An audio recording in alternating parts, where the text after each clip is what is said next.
Hi, welcome. You're watching Notepad. This is part of the brought to you by Berita program. We continue our outlook on the sectorial outlook, I suppose, on the construction sector. So our focus for this day will be on this because there are some interesting companies involved in this sector, including that of Gamuda, Kerjaya Prospect, Ecovest, many others. And because of the fact that some research houses have anticipated that there will be a muted period until the end of the year, when it comes to new developments of mega contracts. These analysts argue that most of the focus will be on short-term shift looking towards the budget 2021. Another view that analysts have is that the construction sector will only see some growth for approved projects with ready financing to go ahead, such as the ECRL, RTS, and maybe even the Pan-Borneo Highway Sabah. So to help us understand and decipher a little bit more about this sector, joining me on the line right now is Loong Chee Wei, the Senior Associate Director of Equity Research at Affin Hwang Capital.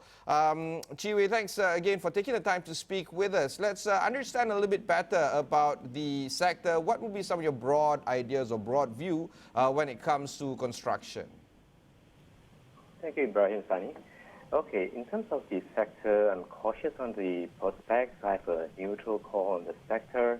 There has been a slow rollout in terms of government projects, and the property sector remains weak, which also drives the private sector construction works.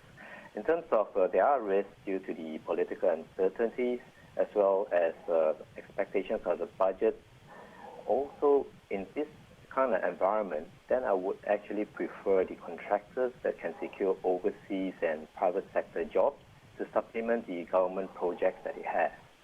So these are the companies that will be more resilient in the current environment. So we're looking at companies that have not just domestic pipeline, but also international as well to shore up. When investors understand and look into this sector, should investors be ready for some sort of a resurgence in this sector on the back of expectations from budget 2021? What do you think?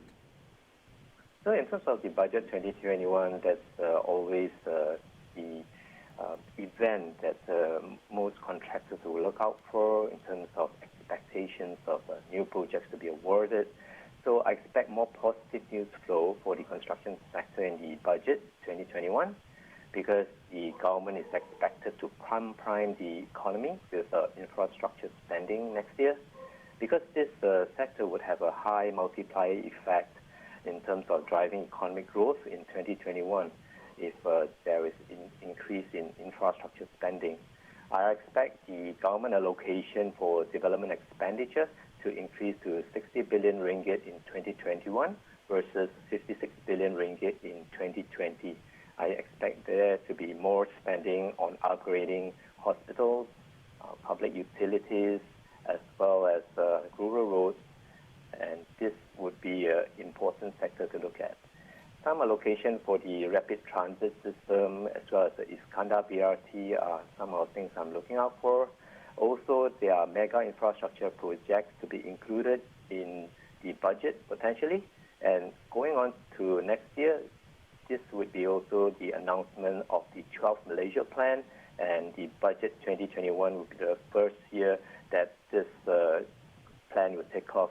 So in that, I would expect the Klang MRT Line 3, which is the Circle Line, as well as the Kuala Lumpur and Singapore high-speed rail project to be included in this announcement. Yeah, it's nice that you touched on these two mega projects. Let's decipher one by one, yeah? The high-speed rail, we'll start off with that because it's about 110 billion ringgit. And the status right now is that the TAC and CAC is to conduct a review, and it will be finalized towards Christmas this year. Some potential beneficiaries, some analysts are arguing it could be Gamuda, Sunway Construction, IGM, largely because these are contractors with some rail expertise. Do you feel that these companies that we just mentioned would have a better option in terms of moving forward following the budget because the high-speed rail is a mega project that has to be done between these two countries? Well, in terms of the finalization of the project, that will be positive for the sector in general because of the large size and value of this contract. In terms of the initial beneficiaries, I would expect the engineering consultants, for example, like HSS engineers, to benefit. In terms of the main contractors, I think the likes of your Gamuda that has implemented a lot of large infrastructure, railway-based projects would actually potentially benefit. And also the likes of your YTL Corporation, which has been working on projects like the Gemas Johor Bahru double tracking, they would actually be in a competitive position to bid for some of this works as well. Then following through that, then there's the potential for subcontractors to benefit in terms of some sections of the work could be undertaken by the likes of your IGM Corporation and Sunway Construction that has been good subcontractors for a lot of these main contractors. The MRT Line 3 that you were mentioning, the contractors including MMC Gamuda JV have submitted revised proposals, i.e. lowering the cost for MRT 3. What do you think is going to be the reception from the stakeholders coming in from MRT 3? Are they going to be more receptive towards this kind of retendering? I believe it's a good time to retender this project because the costing would have changed. But I think the idea behind it is also to reduce the cost of work by maybe reducing the scope of the specifications of this project. And initially, it could be reduced as much as 21 to 22 billion ringgit compared to the previous cost of 45 billion ringgit. And generally, with a reduction in cost, then it will be easier for the government to finance the project and also keep it more viable. But I do expect a more staggered implementation. Instead of 5 years, it could be extended to, say, 8 years, just to ensure that the financing is sufficient from the government. Chee Wei, before we go to a break, I want to lock down on ECRL, largely because this project does involve a lot of companies. Now, when it comes to the potential beneficiaries coming in from this project, we're talking about 44 billion ringgit worth. Some vertical package companies include Gabungan AQRS and MRCB. The horizontal package includes Econ Pile, Sunway Construction. Do you think that the ECRL is going to be given a serious thought in the budget 2021, and perhaps even these companies, they're going to react positively towards some of the announcement that might be announced in the upcoming budget? Okay, in terms of the ECRL, it's mainly driven by the Chinese-based contractor, China Communications and Construction Company. So in terms of the award of contracts, it's driven by them. There will be some allocation in the budget for this project, but the project is also financed partly by the Exim Bank of China. So in terms of the potential beneficiaries, yes, those are the names that were mentioned in terms of potential beneficiaries because of the contract awards needed for the Malaysian contractors, and that is expected to accelerate this next year because this year it was just initial works being awarded in terms of like simple works like earthworks and the likes of your Econ Pile and the Advanced Con will actually benefit from this project together with Sunway Construction. You know, despite the fact that it's pretty quiet, people argue that construction sector is going to go through, it seems like there's going to be a lot of news coming in from this sector, don't you think? Yeah, I do expect the government to actually have more projects in hand to implement to drive the economy next year. But the key concern is the political uncertainties, and I think the pandemic also impacts it in terms of potential delays in project awards, and that is the key concerns now. All right, Chee Wei, we'll take a short break before we continue our conversation on the construction sector. Don't go anywhere.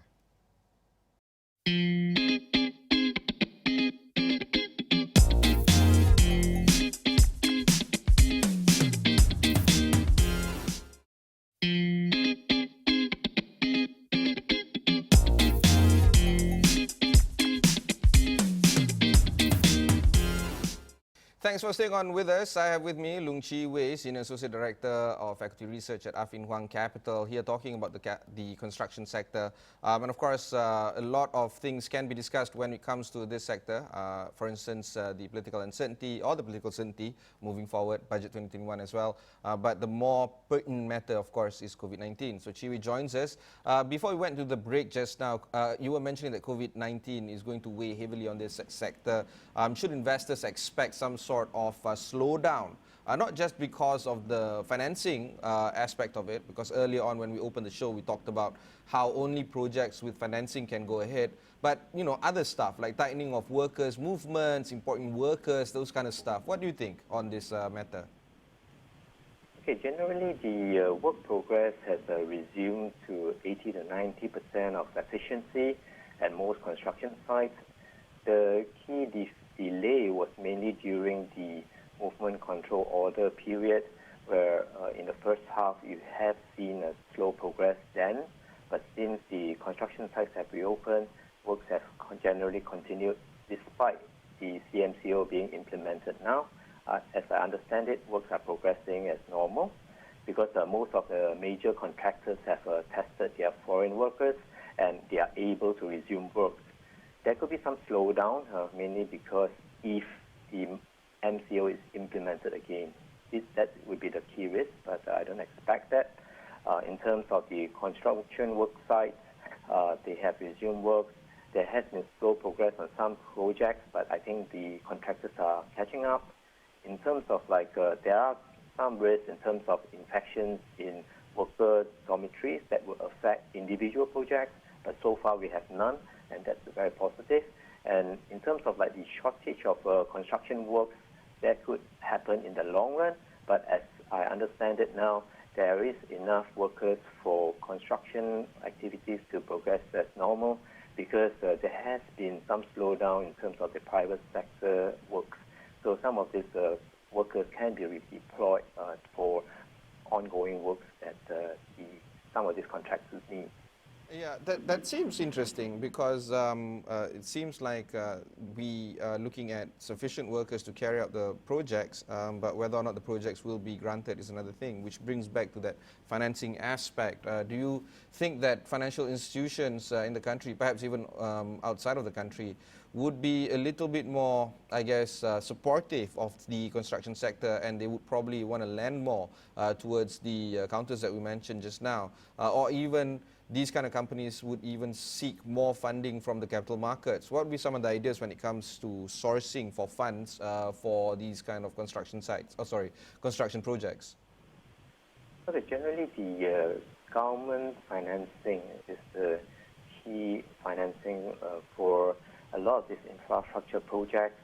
So it really depends on how willing the government is in terms of spending, and I expect that to pick up next year. Because this year they were generally more focused on helping the people, helping the SMEs to weather this COVID-19 pandemic impacts. And next year, I think with the more allocation, there's the political view to actually raise more debt financing in terms of Malaysian government securities to finance some of these infrastructure projects. Then a lot of these projects can actually take off next year, and that would drive the economic growth. In terms of the private side, it really depends on the banks in terms of lending for new property projects. But at this time, given the prolonged downturn in the property sector, I think there will be less launches of new projects. And at this point, I think it will more be driven by the government in terms of spending to drive the construction works for a lot of these contractors. So a lot more government funding. Perhaps we might even see some debt capital funding as well. Former Sukuk guy, I'd love that to happen, but right now we've seen a little bit of slowdown in terms of that area. Let's shift our focus from Peninsular Malaysia towards Sabah and Sarawak, and especially Sarawak, to be frank, because the Chief Minister there has to dissolve the State Assembly and has to hold an election, but there are some indications that elections may be called later than September 21 next year because of COVID-19. But that doesn't remove the fact that a lot of construction projects have to happen in the country with or without the election. Do you believe that Sarawak projects might be given some sort of attention towards 2021 and moving forward because of, number one, the need for them to have more construction projects, but number two, it's aided by this political, I guess, argument that needs to support the kind of infrastructure growth that the people want over there? What do you think of the Sarawak situation right now? I see two key reasons why the state government will actually drive more infrastructure development there. Firstly, there's the upcoming Sarawak state elections, and secondly, the state government has quite substantial surplus of over 31 billion ringgit, as indicated by the Chief Minister previously, and that would be a catalyst for, in terms of a contract award there ahead of the election. Some of the projects that are currently being implemented include the coastal highway project, the second trunk road, as well as the water grid to upgrade water supply in rural areas, as well as major cities like Kota Kinabalu. So we would expect more award of contracts going on to next year, just before the election. Some companies that we can think about when it comes to these kind of projects in Sarawak include Cahaya Mata Sarawak, KKB Engineering, AWC even, and of course TechChem Group. What is your view on these kind of companies? Do you think that you have a little bit of optimism moving forward for this kind of groups of companies? At this point, I don't cover any Sarawak-based construction companies, but generally I do believe the likes of your KKB Engineering, Cahaya Mata Sarawak would be a key beneficiary because of their involvement. For example, like Cahaya Mata Sarawak is involved in cement production to quarry stones and also has a construction arm as well. In terms of KKB Engineering, they are very strong in terms of water pipes and installations, and that is also a key beneficiary in terms of contract awards going forward. So there will be some Sarawak players that will benefit, but at the same time, my key concern is, after this, then generally there's a lull period for these companies after the contract award. After the election. Let's shift our focus towards Sabah now, because early on we talked about Pan-Borneo Highway Sabah. It's going to cost about 4 billion ringgit. And because there's a new government right now in place, and the new government is very much in tandem, the new state government is very much in tandem with the federal government, do you believe that there is a desire to pursue the completion of the Pan-Borneo Highway in the near term? I think for the Pan-Borneo Highway, there is expectations that they will continue this project, but the federal government has mentioned that it will be a staggered implementation given the budget constraints. I do expect more packages for the Pan-Borneo Highway for the Sabah stretch to be awarded next year, but in terms of the actual amount, it will really depend on how much allocation that the federal government is willing to put in for that project. Okay, we'll take one more short break before we conclude our conversation on the construction sector. Don't go anywhere.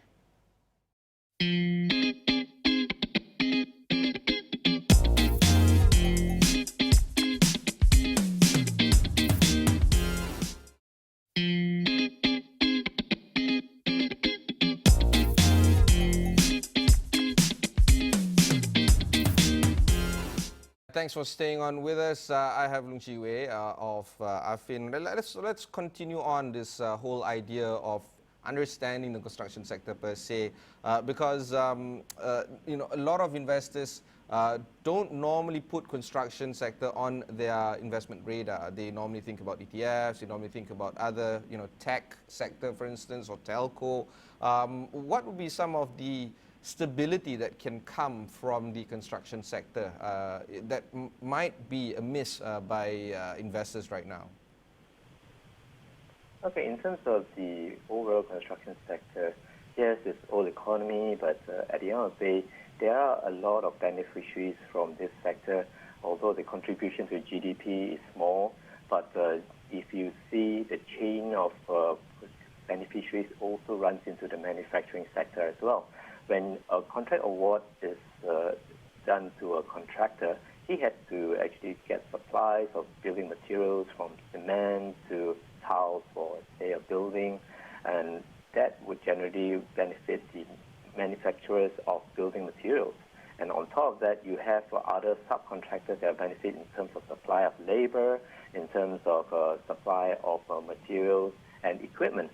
And that also drives a lot of the SMEs in terms of benefit. And that's why a lot of governments do look at infrastructure spending as a way to drive economic growth. When there has been a slowdown in terms of like the export sector, for example, and that is why I see a resurgence in terms of this sector going forward. But how fast it can be pushed to depends on the government budget and the political will. All right, and of course, those two are the key risk when we talk about that, right? The political will and also the stability of the government. Because of that, the view that is normally seen in this sector is that there will be slower than expected project rollout, particularly for approved projects. This will result in the depletion of contractors' outstanding order book due to a shrinking pool of new contracts. Do you share this kind of view when it comes to the sector? In terms of the government stability is important, but generally if you look at, if we do see a potential for, say, early general election, then ahead of that, usually there will be more government spending in infrastructure as there's a big multiplier effect in terms of driving economic growth, and that is why I do expect the infrastructure spending to continue going on to next year. That's very interesting. I haven't seen it that way before, but yes, you're right. Let's conclude our conversation here with two other questions that I want to focus on. Number one, local companies that have that have projects overseas, for instance, Sunway and many others as well. They have projects in India, in Saudi, you name it. Do you think that these kind of companies, to marry with what you said earlier in the interview, because of the fact that they have overseas projects as well, they are a little bit more stable than their counterparts in the country that have only domestic projects? Yes. As I mentioned earlier, that some of these contractors that have overseas projects will generally be more resilient in the current environment. Yes, I do like them. And the names that you mentioned, for example, like Sunway Construction, they have been very successful in terms of going back to India, securing the 2 new Indian highway projects on a hybrid annuity mode, and that is positive. And in terms of the likes of Gamuda, for example, they are also venturing out in terms of going to Australia and bidding for projects there. This is to supplement the local contracts that they have, and the slowdown here has affected them. But generally, I think diversification is positive, but ultimately, if there is a local projects to be implemented, I think the contractors here prefer to undertake the projects here, given the stability in terms of progress, in terms of implementation. They are more experienced in this area.